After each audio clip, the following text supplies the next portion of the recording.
जादुई रेत घड़ी। बहुत समय पहले एक गहरे जंगल के बीच में एक गांव था जहां समय बाकी दुनिया से अलग चलता था। लोग सुबह उठते और शाम को सो जाते, लेकिन किसी को यह नहीं पता था कि गांव के दिन इतने छोटे क्यों लगते हैं। गांव के बीच में एक पुराना टॉवर था जिसे लोग भूल चुके थे। इस टॉवर के बारे में कहा जाता था कि इसमें एक जादुई रेत घड़ी है जो समय को नियंत्रित करती है। एक साहसी लड़की, जिसका नाम एलारा था, को पुरानी कहानियों में बहुत दिलचस्पी थी। उसकी दादी उसे जादुई रेतघड़ी के बारे में कहानियां सुनाती थी। दादी कहती थी कि यह रेतघड़ी एक पल को लंबा कर सकती है और एक दिन को छोटा कर सकती है। लेकिन कुछ साल पहले उसकी दादी अचानक गायब हो गईं, ठीक उसी समय जब उन्होंने टॉवर के बारे में आखिरी कहानी सुनाई थी। अपने 16वें जन्मदिन से एक दिन पहले एलारा ने सच्चाई जानने का फैसला किया। रात का समय था और चांद आसमान में चमक रहा था। एलारा जंगल के रास्ते से टॉवर की ओर बढ़ी। पेड़ उसके लिए रास्ता बनाने लगे, मानो उसे टॉवर तक ले जाना चाहते हों। गांव के बुजुर्ग उसे टॉवर से दूर रहने की चेतावनी देते थे, लेकिन एलारा अपनी दादी को ढूंढने के लिए किसी भी डर को नजरअंदाज कर रही थी। वह टॉवर के पास पहुंची और हवा अचानक ठंडी हो गई। उसने दरवाजे को छुआ तो वह खुद ब खुद खुल गया। अंदर बहुत अंधेरा था, लेकिन ऊपर से हल्की सी रोशनी आ रही थी। उसका दिल तेजी से धड़कने लगा जैसे ही उसने सीढ़ियां चढ़नी शुरू की। हर कदम भारी लग रहा था। आखिरकार वह ऊपर पहुंची, जहां वह जादुई रेतघड़ी एक पत्थर के मंच पर रखी थी। यह रेतघड़ी बड़ी और सुंदर थी। इसकी रेत सोने की तरह चमक रही थी और हवा में तैर रही थी। जैसे ही एलारा पास गई, उसे ऐसा लगा मानो समय धीमा हो गया हो।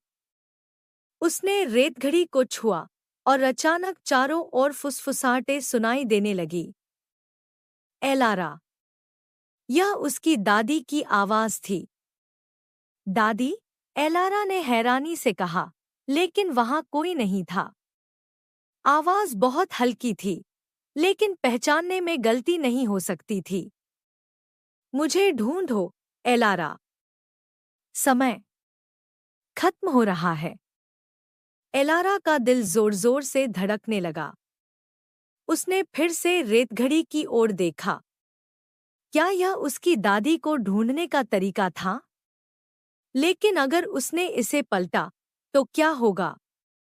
वह डर रही थी, क्योंकि गांव के बुजुर्गों ने चेतावनी दी थी कि समय के साथ छेड़छाड़ करने से नुकसान हो सकता है। लेकिन उसकी दादी की आवाज की पुकार इतनी तेज थी कि वह रुक नहीं सकी। कांपते हुए हाथों से उसने रेतघड़ी को पलट दिया। कमरा घूमने लगा और एलारा खुद को गांव के बीच में पाई। लेकिन गांव के लोग बिल्कुल स्थिर थे, जैसे मूर्तियां। पक्षी भी आसमान में रुके हुए थे। समय रुक गया था।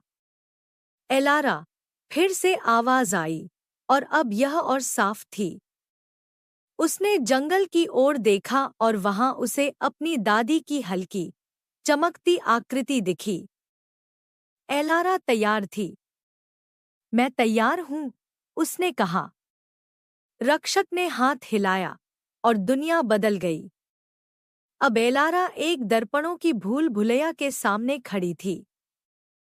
पहली परीक्षा शुरू हो चुकी थी। हर दर्पण में उसे अलग अलग रूप दिखते थे, कभी छोटी, कभी बूढ़ी, कभी हंसती, कभी रोती।